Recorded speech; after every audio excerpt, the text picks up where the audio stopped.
Hey, it's your boy, Sergeant hooked on high definition in a new camera with a ring light, and my microphone is totally within view. This is going to be a new thing here. Thanks to Toku Frankie, my wonderful co host for the Henshins and Homies podcast. To give me this awesome setup. He got me a ring light and a new webcam that he's using right now. The whole setup. So I'm probably going to be recording from StreamYard. I'll record my videos locally there and then put them from there to the YouTube channel because it's just a better setup. So yeah, this is taking some getting used to. A lot of extra dead space in my wall here that I need to fill up clearly with more stuff.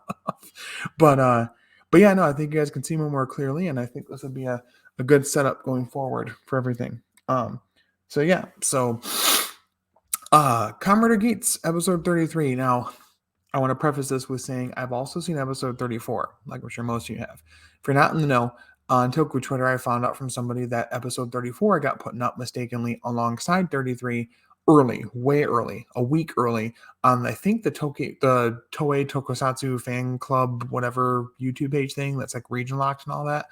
I don't know how it was, but anyway, it was put up, probably taken down, but not before people were able to grab it and bring it to Meow Kitty site and probably subtitle. I watched it raw, so I'm probably going to wait for it to be subtitled to actually talk about it so I know what I'm talking about, and we'll kind of go from there. But 33 was really, really, really good. I really, really appreciated it. So if you remember at the end, I really enjoyed it. At the end of last episode, Buffalo was able to win the JGP, right? So Geats and Niram are doing their fight, DBZ style in the hole, whatever. And here comes Buffa with the, his grand victory, and boom, smacks them together, throws them down the hole. They fall away to the bottom, turn to bubbles, gone. And he wins. He becomes Jamaeati. So he's created now what's called the Desire Royale, or at least he thinks he's created it. We'll get to that because it leads into some stuff for 34. And finally gained a world where he has the power to defeat all Kamen Riders. And so what happens is it starts up, and Chirami is there, and so is Sumuri, who's going to become pretty important going forward. I will say that. The nice status, they keep changing up the status quo and setting it up in a really unique way in this show, and I really appreciate that. So anyway, the whole setup now is he's going around just fucking people up because he's goddamn Buffa. And so his first victims, I believe anyway, if I'm remembering correctly, are Ben and what's his name? Was it Ben and dang it, I keep forgetting. Ben and Michael? The two bodyguards that are Neon's bodyguards. And they're keeping her safe, whatever. She's going on a date with a possible prospect that might be, somebody that she can be married off to because her dad wants that still to get connections and power. And actually, I'm pretty sure Kyun was actually watching. He's like, wow, this must be the new world. Nayanda probably doesn't know who I am until she finds her ID core. She won't get her memories back, and he's kind of sad about that. And so she's at a date with this guy, and outside are her two bodyguards. They are presented by Samuri with their Desire drivers and their ID course back when they were in the DGP. Remember, we saw that flashback a while back where they found their ID course, a white tiger and a black panther, respectively. And then we see them do their henshin poses, but never saw them fully transform. I'm going to kind of spoil it. We kind of get cucked in this one as well, but we'll get to that. So they get their drivers and everything. They remember everything that happened. And so they go back inside, and Buffa's there to fuck up Neon and anybody else in there. He's like, come on, transform, take it, because Sumuri comes up to her with the box to take her driver. You can tell Sumuri doesn't really want to do this. Chirami has a conversation with her like, oh, we gotta keep up the ratings. We gotta do what we can because we can get the Vision driver back, then we can make it all be back to what we need it to be. And Chirami's kind of had this weird, in this episode, the next episode, this weird arc of continuing to be relevant sort of, and be a little bit even more unhinged than he was. He was more comedic relief, but you can tell he's desperately clinging on to the idea of the Desire Grand Prix in general. And I really like that. So eventually forcing Samuri to feel like she has to be a part of what's going on with the DGP, or now the DR, Desire Royale. We see a bunch of ID cores in the very beginning that Trami has under looks like a little appetizer, platter thing. And it's just really interesting. And so she presents them to the two of them, the two bodyguards. They come in to defend Neon. She's not so sure about grabbing the driver. She runs away, and eventually Barabo forces her to take it and brings. You're not. She tells her, "You're not going to escape your misery that easy," and makes her touch the ID core to relive all of her memories and everything, and get her driver back and whatever. Um, and so, of course, Buffa is going to fight the bodyguards. They go to transform. They do their poses. John Constantine, or or not John Constantine. Tom Constantine, sorry. Tom Constantine gets to have his whole thing. He uses the beat buckle, and Michael Tinder, the other bodyguard. I'm going by the actor names. I forget their character names. I'm an idiot. Ben and John, that's her name. They both get their respective buckles. The one's using fever, one's using beat. They go to transform, and the very next scene we see them knocked out of transformation entirely. And Buffa takes their cores and crushes them into pieces. And he's like, "Now you'll never be a rider ever again." Find out at the end of this episode if, in the Desire Real anyway, if your rider core is ID core is destroyed, you will never be able to be a rider again. I'm sure there'll be some, spoopy boopy weird goofiness where somehow that'll change eventually, and eventually we'll get to see them transform, maybe in a V cinema or something like that. I don't know. I'm hoping they deserve it. Just to see the rise of both of these actors, like being foreigners, being from the United States, but living in Japan for so long, doing all this stunt work and extra, uh, background character work, to finally being kind of characters and now fully having their own belt, their own henshin pose, and we're cucked again with them transforming. So it's kind of sad, but I'm hoping they eventually get a redemption somehow. There's plenty of room for it within the show, and if not there, within V cinemas and other extra material. But that's besides the point. So he kicks their asses and tries to find Neon. He can't really find her. And so she's approached by Kyun, who tells her, what all the stuff you relived. Like, I'm very sorry you had to go through that again, but I'm still here as your supporter. He's like, I have another solution too. Why don't we just go to the future? He's like, it's a world full of created beings just like yourself. And he doesn't mean it in a rude way where he's trying to like make her feel bad that she was created by the Desire Goddess, just in a way that, it could be different for her or better for her, possibly being in this world with other people similar to her rather than where she is now. And can see that she's kind of considering it, but she's not 100% sure, right? We also get some little cuts back to Sarah and her not knowing where Kawa is. She's very upset by it. Please, contact the police, letting them know he's missing. There's the news reports about Ace being missing. He's gone. And Michinaga talking about they'll never find him. He's gone from this world, blah, blah, blah, blah. So the next people to stand up to Michinaga is actually Jin and Chirami, actually. He ends up giving to Chirami his driver. He's like, put it on, transform, come on, let's fight. Let's do it right now. He comes right to the place where they're all meeting to talk about it. Before he gets there, though, Kagura talks to Jin and is like, really? You want to fight? He's like, yeah, I do. He's like, wow, you must have been quite influenced by Geats. He's like, before you would have just given, if your rider would have lost, you would have just chosen someone else and moved on and been entertained with that. It's like, no, he had an effect on me, and I do care about this world and about these people. And so he decided, along with Chirami, to fight against Michinaga. It's a pretty interesting fight, especially with Chirami mostly kind of floundering at first, and then at the end he's really like struggle fighting and actually kind of kicking ass to an extent. I mean, Buffa does have kind of, final boss invincibility right now because he has the power to defeat all Kamen Riders, but I'm sure it's going to be overridden somehow and just be taken away because it's a little too one-shotty and OP, honestly.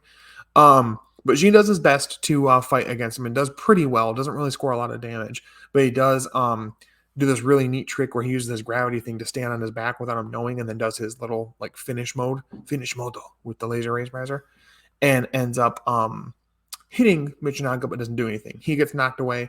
Doesn't show his rider core, his like ID card thing getting destroyed, but just getting his ass beat.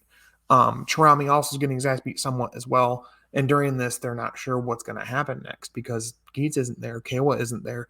There's no one really to defend the side of good right now. Neon isn't involved right now. She's not sure what to do. And you see Samuri with Geats ID core, and she's praying about, please, we need some way to come for you to come back, Ace. Any way that you can. You're our only hope here, our only way that we can stand up to Michinaga and stop him on this rampage that he's on. Please, you have to help us somehow. And she keeps wishing on it, and we keep seeing the fight with Chirami and Michinaga, and he's doing the fucking worm. It's the worm, by the way. It's not a fucking twerk. Stop saying that. It's not the worm. Oh, God. Anyway, so he's doing the worm and shit and dodging his attacks and everything. And finally, out of nowhere, all of a sudden comes in Geats gets brought back into the fold, transforms straight into Magnum Boost, and fights Michinaga. And we're not sure, and we see some more even surprised, like, what's happening. At the very last minute, though, we go to that one guy that showed up for like a split second last episode, who looked like, remember Jirori back in the day, beginning of the show, had that mask on and you didn't know who he was as Game Master. Similar thing. It's a guy in a red robe with a different mask or whatever. And he says, I see Sumuri might be, maybe she's awakened finally. So I'm getting the idea that Sumuri might be the next target for the storyline overall, that she'll be the one that will be, maybe chosen as a candidate for the next Desire Goddess, something along those lines. I'm not 100% sure, but I kind of feel like that might be what they're going for. And I kind of like that. I like they're giving some more importance to her, because she's really, like, throughout the series kind of stepped in more and more to be a part of the fold, if you will, a part of the story, a part of the narrative. Mm-hmm. And show that she's more than just an NPC or a bot, basically, that she has personality and cares and fears about her, emotions to her. Do I want her to be a writer? I mean, she could, but she doesn't have to be. But I like that she's at least taking a more active role in the story, and I think that'll work out better for her character and make her more than just the cute girl who navigates the game and helps people get their rider cores. We do see a couple little things throughout. Michinaga fights one rider that looked like a beagle, which struck with me because I have a dumbass beagle named Ned at home. And I guess he was played by Eitoku, who is, I think, an actor or maybe a wrestler who's like been in Rider before, something like that. He gets his ass beat, and he used Ninja Buckle. He got his ass beat. And basically all the riders they sent to like be able to fight against Michinaga got beat. And actually, there's a really good scene between Chirami and Sumuri where she's begging him, like, we have to stop this, like, this isn't fair to them at all. Like, this is really unfair. They're just cannon fodder. Like, we're sending them out to their deaths. And he's like, we have to for the ratings, blah, blah, blah. And he's like, well, there is one solution. That's when he begs Gene for his help. But yeah, so overall, it's a good episode. I like that we finally get to see Buffa in power. Buffa at his maximum for right now. And winning, just completely demolishing anybody in his path. Very reminiscent of his original, introduction to the series, when we see him for the first time, just fucking over all the Jamato coming at him, right? Really, really good shit. Really enjoyed that.